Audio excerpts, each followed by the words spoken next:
तो कल हमने ऑप्टिकल इंस्ट्रूमेंट स्टार्ट किया था।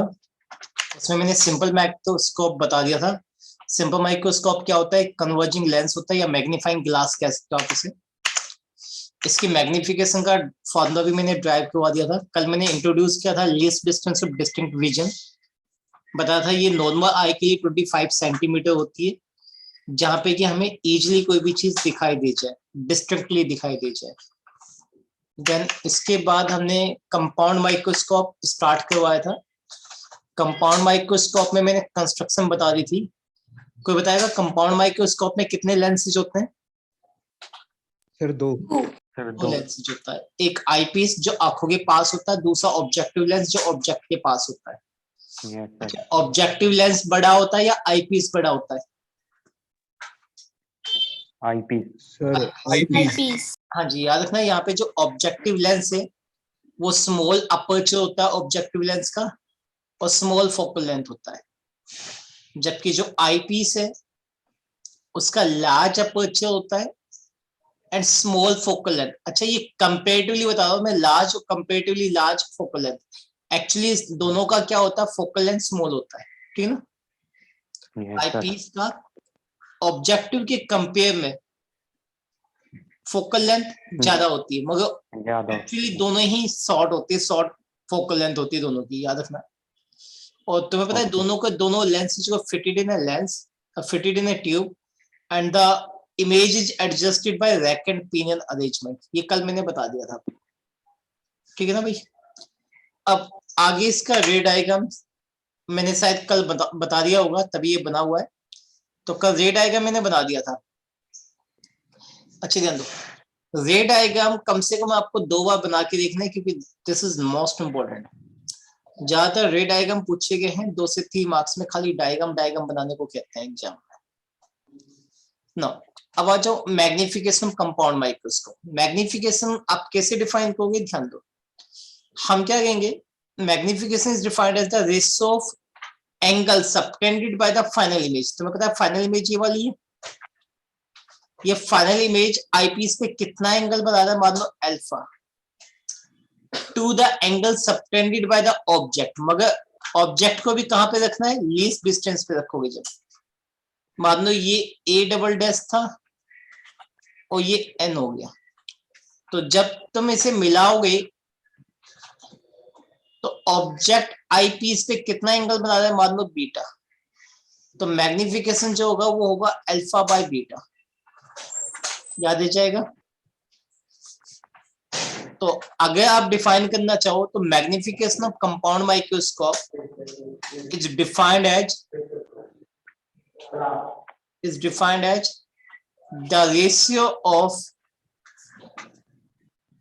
the ratio of angle subtended by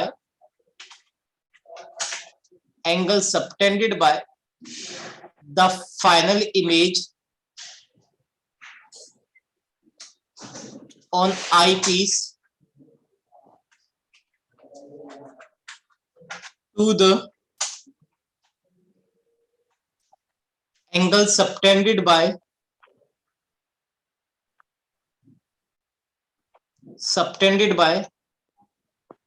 the object on eyepiece when both are at, जब दोनों के दोनों कहां पे हो भाई? when both are at least distance of distinct vision। जब दोनों के दोनों कितनी डिस्टेंस पे हो? Least distance of distinct vision पे हो। याद रह जाएगा? बताइए मुझे, क्या डेफिनेशन मैंने बताई है? मैंने बताया the magnification of compound microscope is defined as the ratio of angle subtended by the final image on eyepiece to the angle subtended by the object on eyepiece when both are at least distance of distinct vision। याद रह जाएगा? बताइए मुझे, जब दोनों के दोनों कहां पे हो? बोलिए बेटा।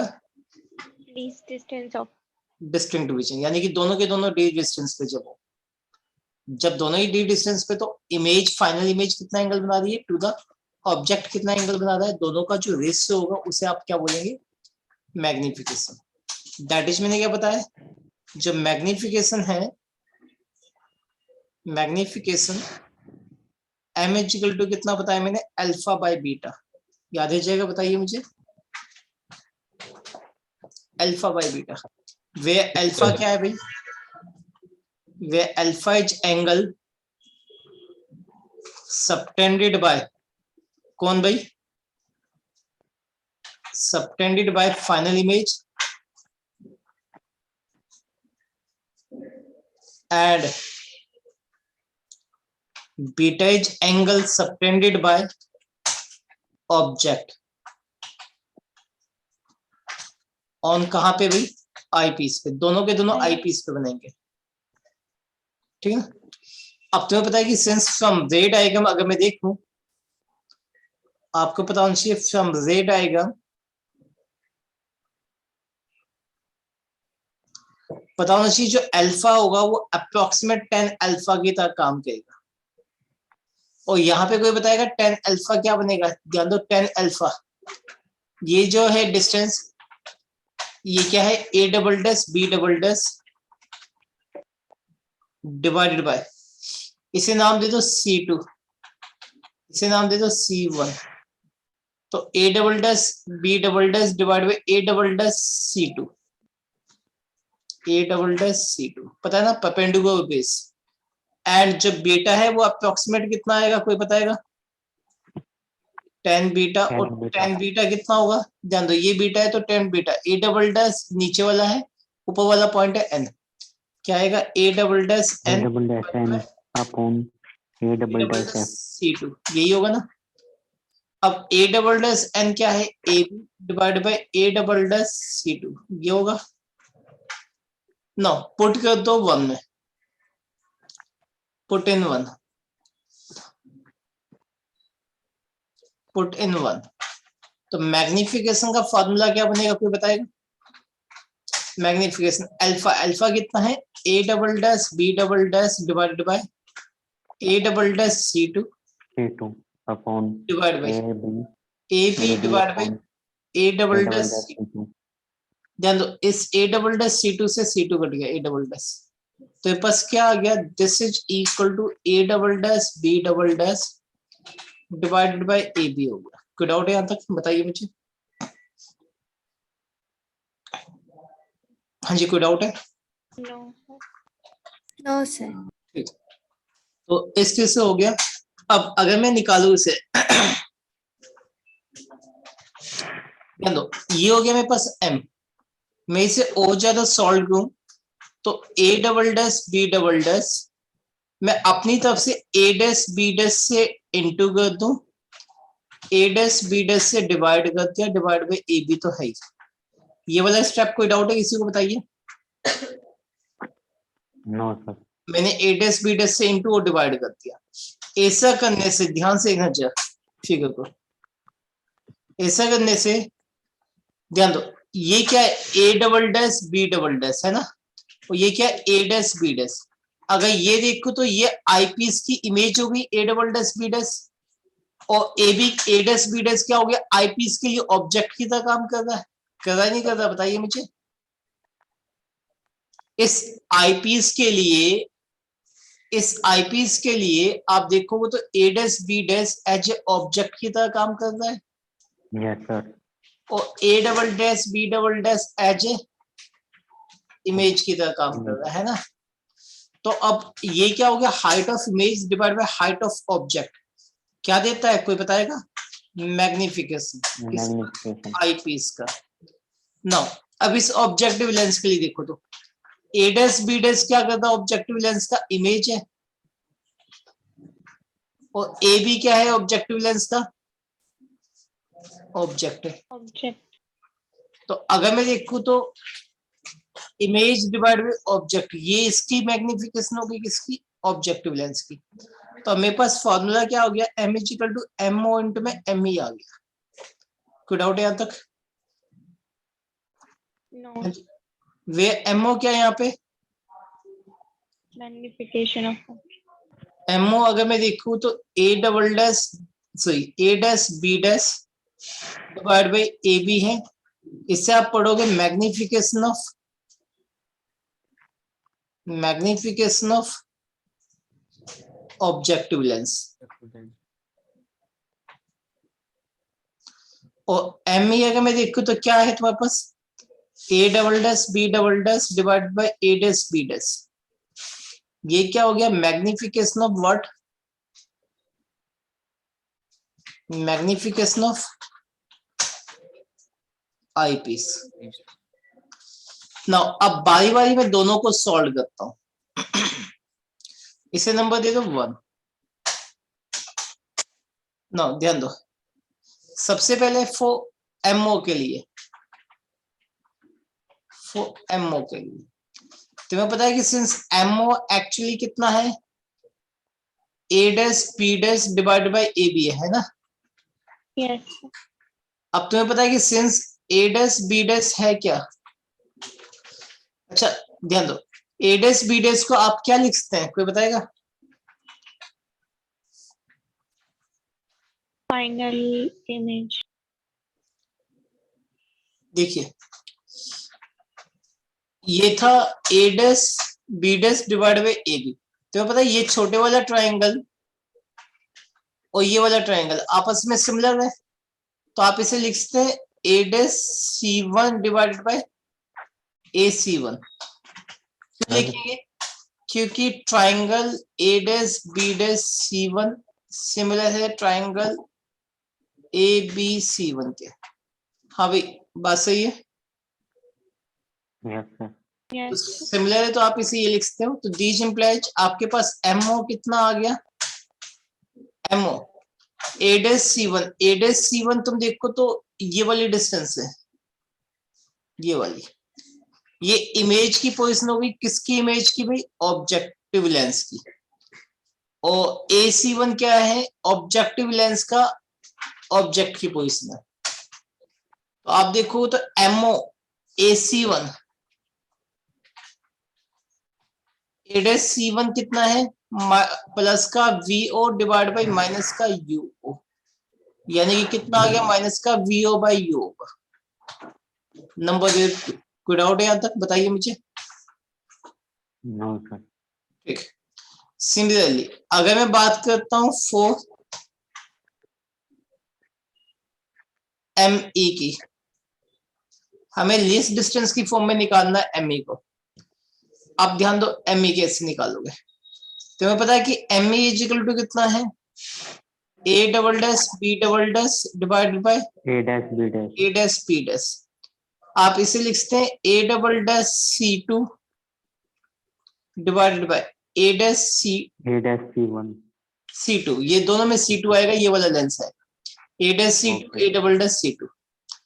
नो अब ए सी टू अगर तुम देखो तो ये वाली डिस्टेंस, ये वी ई है, यानी कि आई पीस की इमेज की पोजीशन जो कि डी है, और ये जो है वो यू ई है। तो अब मैं देखूं तो ये वाली डिस्टेंस क्या हो गया, माइनस का V E divide by minus का यू ई, यही होगा। कोई डाउट है किसी को, बताइए। यू ई, तो यानी कि एम ई आपके पास क्या आ गया, वी को आप डी भी लिख सकते हैं, d divide by you e आ गया। नाउ अब लेस डिस्टेंस की फॉर्म में निकालना है, तुम्हें पता है using lens equation, using lens equation for eyepiece के लिए।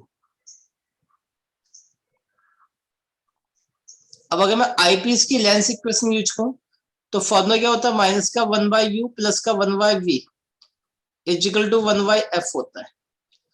अब तुम्हें पता है यू एक्चुअली माइनस का यू ई है, वी एक्चुअली माइनस का डी है, और एफ एक्चुअली प्लस का एफ ई है, क्योंकि कॉन्वेक्स लेंस है। ये सभी वैल्यू इसमें पुट कर दूं तो मेरे पास क्या आएगा, देयरफॉर माइनस का 1 बाय माइनस का यू ई प्लस का 1 बाय माइनस का D is equal to 1 by F E. Now D से मल्टीप्लाई कर दो दोनों तरफ, तो ये क्या आएगा D by you E minus का 1 -1 और डी बाई एफ ई। तो यहां से अगर मैं डी बाई यू ई निकालू तो कितना आएगा भाई 1 प्लस में डी बाई एफ ई आएगा, आएगा ना। इसी नंबर दे दो 3 9। अब एम ई भी निकाल, नहीं इसी नंबर दे दो 3, इसी नंबर दे दो 4। तो देयरफॉर फ्रॉम अगर 3 और 4 यूज करो तो एम ई तुम्हारे पास कितना आ गया, ये आ गया 1 प्लस में डी बाई एफ ई, यही आ गया ना भाई, है ना। अब इसी नंबर दे दो 5, पुट कर दो 2 and 5 इन 1 में। जब मैं 1 में पुट करूंगा 1 ये वाला है, तो m इजिकल टू आपको पता है एम ओ इंटू में एम ई है। अब एम ओ कितना है तो वापस माइनस का वी ओ बाई यू ओ, और एम ई कितना है तुम्हारे पास 1 प्लस में D by F E.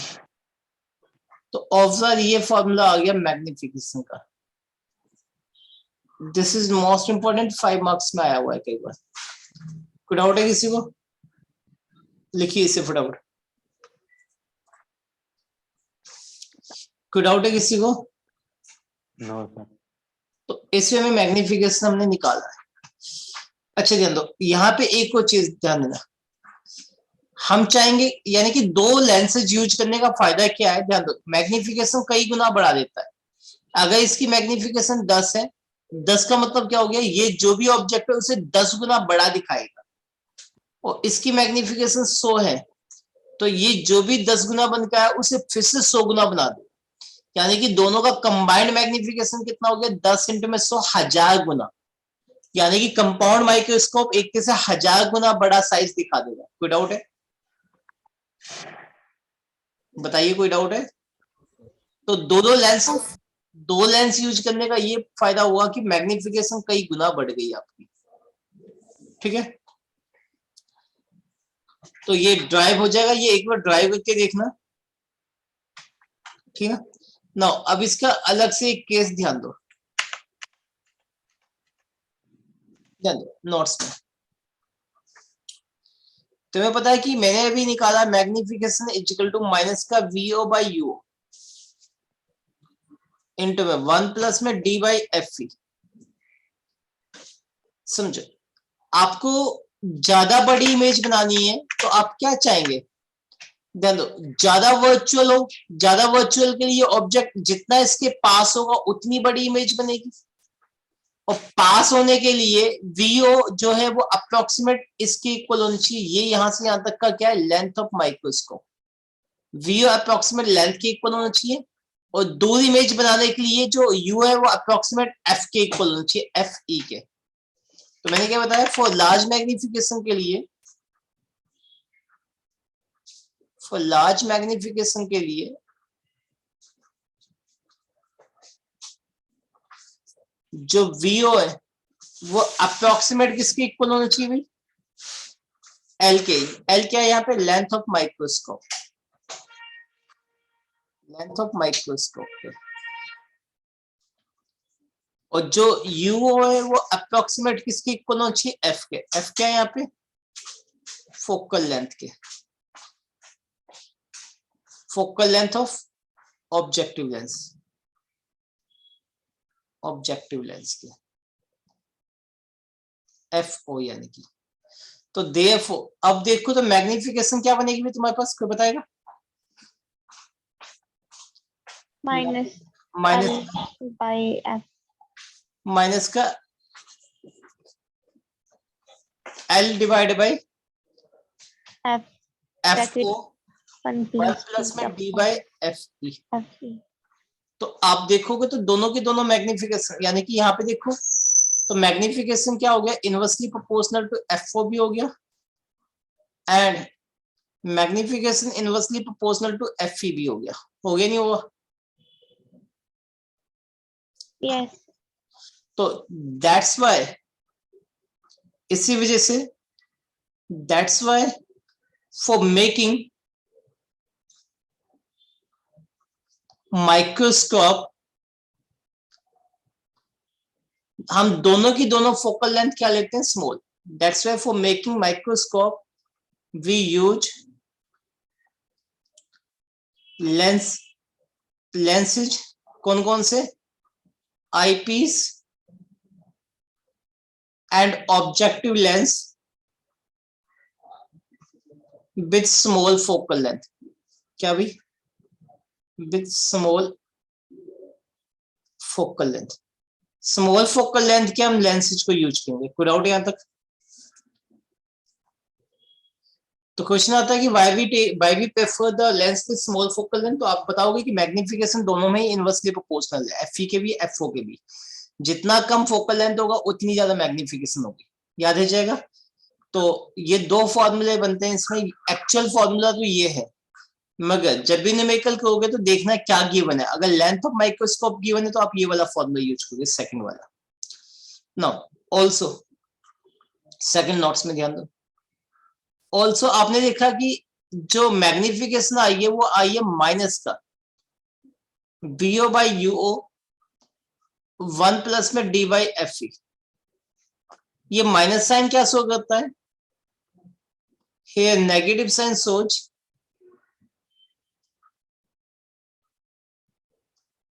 Negative sign क्या शो करता है अभी, सोच इमेज इन्वर्टेड होगी. हाँ जी, जो फाइनल इमेज बनेगी वो इन्वर्टेड होगी. here negative sign shows that final image formed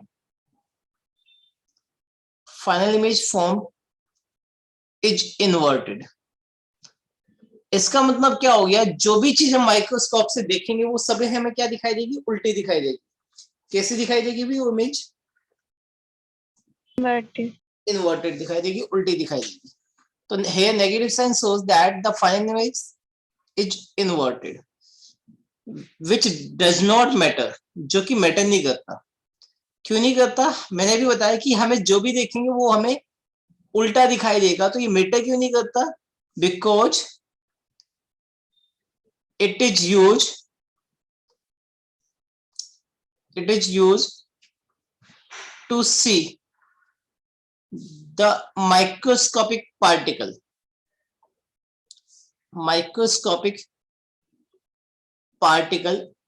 which are spherical in shape, जो कि ऑलरेडी क्या होते हैं, सफेद होते हैं. और सफेद में क्या उल्टा क्या सीधा, इसी वजह से उनका कोई इफेक्ट नहीं पड़ेगा. विच आर सफेद इन शेप. याद रह जाएगा. तो यहाँ पे इन्वर्टेड इमेज का कोई इफेक्ट नहीं पड़ेगा. कोई डाउट है यहां तक, बताइए मुझे. सर हमें U not equal to F focal length of objective lens क्यों लिया सर? क्या बेटा? सर यू नॉट सर, जो पहला हाँ, नोट है मैंने सर, बताया. उसमें U not equal to focal length. चलो मैं इसे एक्सप्लेन करो, ध्यान दो. तुम्हें पता था एक छोटा लेंस था ऑब्जेक्टिव लेंस, एक बड़ा. हमने क्या किया था, इसकी इमेज इसकी वजह से बनाई थी, जो कि यहाँ पे बनाई थी, है ना. हम चाहेंगे कि देखो इसकी फिर बड़ी इमेज चाहिए हमें. इसकी हमने बड़ी इमेज बनाई थी, पीछे गई. तो कभी भी ऐसा आए तो हम क्या चाहेंगे, ज्यादा बड़ी इमेज कब बनेगी, जब ऑब्जेक्ट एकदम इसके पास रखा हो, है ना. जितना ज्यादा पास होगा उतनी ही बड़ी इमेज बनेगी. तो पास होने के लिए जो वीओ है वो अप्रोक्सीमेट हमने क्या मान लिया, लेंथ ऑफ द माइक्रोस्कोप. यहां से यहां तक की लेंथ जो होती है वो लेंथ होती है. अब इसके लिए तो हम चाहेंगे ना कि इमेज काफी दूर बने. तो उसके लिए हम क्या मानेंगे कि ऑब्जेक्ट, तुम्हें पता है बहुत दूर जब बनती है, जब वो एग्जैक्ट फोकस पे हो, तो हम मानेंगे कि जो यू है वो अप्रोक्सीमेट फोकस के आसपास हो, ताकि उसकी इमेज काफी दूर बने. दूर बनने का मतलब लेंस के एकदम क्लोज बनेगा. लेंस के एकदम क्लोज तो बड़ी इमेज बनेगी. इसी वजह से मैंने बताया फॉर लार्ज मैग्निफिकेशन के लिए हम वीओ को अप्रोक्सीमेट लेंथ मानेंगे और यूओ को अप्रोक्सीमेट एफ4 मानेंगे. कोई डाउट है? ठीक. तो अब ध्यान दो, इसके बाद तुम्हारे पास आता है टेलीस्कोप. तो ध्यान दो टेलीस्कोप क्या होता है, पता होना चाहिए. Telescope is a device used to see the distant object. जो दूर की चीजें हैं उसे देखने के काम आता है. क्या होता है टेलीस्कोप, कोई बताएगा? ये एक डिवाइस है use to see the distant object, जो दूर की चीजों को देखने के काम आता है। अब पता होना चाहिए दो टाइप के टेलीस्कोप है अपने पास। कौन कौन से? एक तो एस्ट्रोनॉमिकल टेलीस्कोप और दूसरा टेरेस्ट्रियल टेलीस्कोप। नाम से पता चला टेरेस्ट्रियल टेलीस्कोप कौन से होते हैं, जो कि ये वो टेलीस्कोप है use to see the distinct object या distant object on the earth surface, जो अर्थ सरफेस की ही दूर की चीजों को देखने के काम आता है। क्या होते हैं टेरेस्ट्रियल? कौन सी चीजों को देखने के काम आएगा ये? डिस्टिंक्ट अर्थ सरफेस पे होती है। हाँ, अर्थ सरफेस की ही डिस्टेंट ऑब्जेक्ट को, जैसे जिसे हम दूरबीन कहते हैं। दूरबीन देखा है ना, वो दूर की चीजों को देखने के काम Yes, आता है, sir. दूर की चीजों को पास दिखाता है हमें।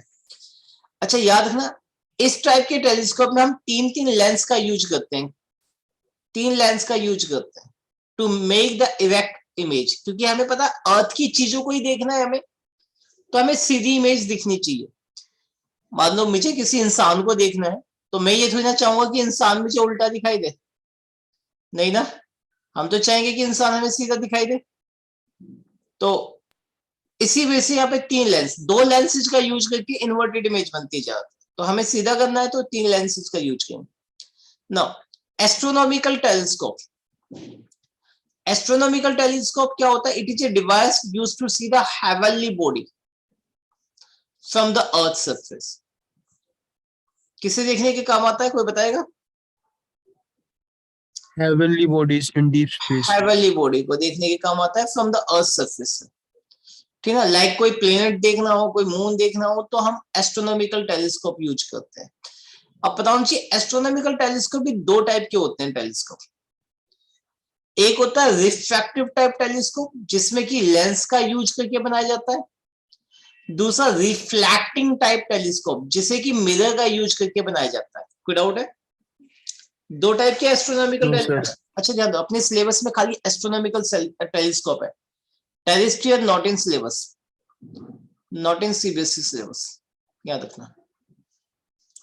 तो एस्ट्रोनॉमिकल टेलीस्कोप अपने सिलेबस में है, और इसमें मैंने अभी बताया कि रिफ्रैक्टिव और रिफ्लैक्टिव। रिफ्रैक्टिव में हम लेंस का यूज करते हैं, रिफ्लेक्शन में हम मिरर का यूज करते हैं। तो इन दोनों में से हल्का कौन सा टेलीस्कोप है,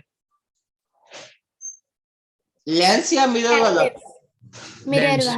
मिरर वाला। मिरर वाली चीज हमेशा हल्की होती है, लेंस वाली चीज भारी होती है, याद रखना। चलो अब है तुम्हारे पास रिफ्रैक्टिव टाइप टेलीस्कोप। इसकी कंस्ट्रक्शन ध्यान दो। Actually refractive type telescope is consist of two lenses. कितने लेंसेज का बना होता है? Two lens. जिसमें एक को आंखों के पास रखेंगे, उसे बोलेंगे आई पीस। आई पीस का साइज छोटा होगा और स्मॉल अपर्चर होगा, साइज भी छोटा होगा और फोकल लेंथ भी छोटी होगी। अच्छा मेरी वीडियो दिखाई दे रही है आपको? देखो मेरी तरफ। जो टेलीस्कोप होता है हमेशा इसमें में देखा जाता है, यानी कि ये वाला हाथ बड़ा बनाया जाता है और आंखों के पास छोटा बनाया जाता है। आंखों के पास जो भी होता है उसे कहते हैं हम क्या? आई पीस। आई पीस यहाँ पे छोटा साइज का होगा, और जबकि जो सामने होगा वो क्या होगा? बड़ा होगा। तो याद रखना, सामने ऑब्जेक्टिव लेंस होता है, तो दूसरा जो ऑब्जेक्टिव लेंस है वो लार्ज अपर्चर का होगा और लार्ज फोकल लेंथ होगा। क्या बताया मैंने बताया it consist of two lenses, one is called eyepiece. Eyepiece क्या होता है? स्मॉल साइज होता है, यानी कि स्मॉल अपर्चर और स्मॉल फोकल लेंथ। जबकि दूसरा जो होता है ऑब्जेक्टिव लेंस, वो बड़ा साइज होगा, यानी कि लार्ज अपर्चर होगा, लार्ज फोकल लेंथ होगा। याद रह जाएगा? यस। ठीक। Both the lenses are fitted in a tube. दोनों के दोनों लेंस को हम किस में फिट कर देंगे? ट्यूब में। ट्यूब में। और जो इमेज है वो एडजस्ट करेंगे by rack and pinion arrangement के थ्रू। कैसे अरेंज करेंगे? By rack and pinion arrangement के थ्रू। तो इमेज को एडजस्ट करना होता है by rack and pinion arrangement. ना इसके दो केसेज है। पहला case, when image formed at normal adjustment position। Normal adjustment position कौन सी है? That is at infinity. Infinity के लिए क्या कहेंगे? ध्यान दो, ये एक ऑब्जेक्टिव लेंस है बड़ा साइज में, तुम्हें पता है कि ऑब्जेक्टिव लेंस ऑब्जेक्ट यहाँ पे क्या होता है, इनफाइनाइट पे होता है। तो इनफाइनाइट से मान लो इसमें मेरे आ रही है 3, जो सी वाली लाइन है वो सीधी नीचे चली जाएगी। ये जहां पे भी बैंड होंगे, तुम्हें पता है फाइनल इमेज कहां पे बनेगा, फोकस पे बनेगा। किसके फोकस पे बनेगा, ऑब्जेक्टिव के फोकस पे। ये कौन सा लेंस है, ऑब्जेक्टिव लेंस, इसके फोकस पे ना। दूसरा आईपीस स्मॉल होता है, आंख के पास होता है। अब क्योंकि मुझे यहाँ पे इमेज बनानी है कहां पे, इनफाइनाइट पे, तो ये इस तरह से एडजस्ट करेंगे, ये C2 है, ये C1 है, कि ये इस तरह से एडजस्ट करेंगे हम कि ये जो ऑब्जेक्ट है ना वो आई पीस के फोकस पे ही आ जाए, आई पीस के फोकस पे ही आ जाए। जब फोकस पे होगा तो तुम्हें पता है कि इसकी इमेज भी कहां पे बनेगी, इंफिनिटी। इंफिनिटी, और मुझे इंफिनिटी पे ही बनानी है। तो पीछे कहीं इनफाइनाइट पे जाके मिलेगा ये, इनफाइनाइट पे। ऑब्जर्वर यहां पे,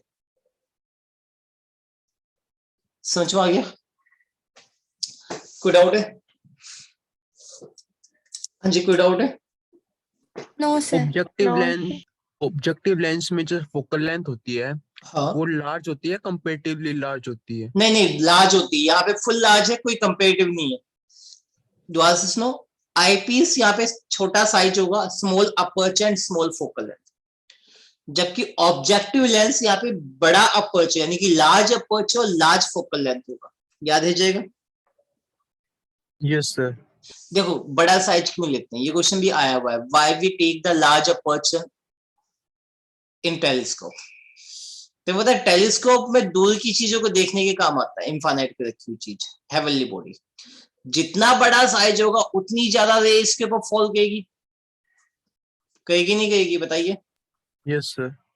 अब जितनी ज्यादा रेज यहाँ पे आएगी उतनी ही इंटेंसिटी की इमेज बनेगी। इंटेंसिटी मतलब ब्राइटनेस, क्योंकि number of rays falling per unit area per unit time gives you intensity. जितने ज्यादा बड़ा एरिया रखोगे आप उतनी ज्यादा उसके ऊपर रे फॉल करेगी, मतलब उतनी ही हाईली इंटेंस इमेज बनेगी। अदरवाइज दूर की चीजें फीकी दिखाई देगी तुम्हें, कम इंटेंसिटी की इमेज मतलब कम ब्राइट दिखाई देगा, अच्छी तरह से आप ऑब्जर्व नहीं कर पाओगे।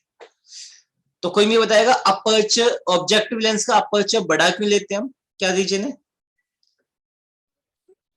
ज्यादा से ज्यादा लाइट फॉल हो और जो इमेज की इंटेंसिटी है वो ज्यादा हो। ज्यादा हो, तो इसी वजह से हम ज्यादा अपर्चर लेते हैं, ताकि मैक्सिमम लाइट में incident on the objective lens in such a large intensity of image of object can be form. याद है जाएगा भाई? आज उस बैच में इतने ही हुआ था, क्योंकि वहां पे रे डायग्राम बच्चे बनाते हैं तो ज्यादा टाइम लग जाता है, तो मैं आज की क्लास को यहीं पे सस्पेंड कर रहा हूँ। कोई डाउट है यहाँ तक, बताइए मुझे। No sir. नो। ठीक, तो आज के लिए इतना ही है। अच्छा, ऑनलाइन क्लास में बच्चे कम से आ रहे हैं भाई।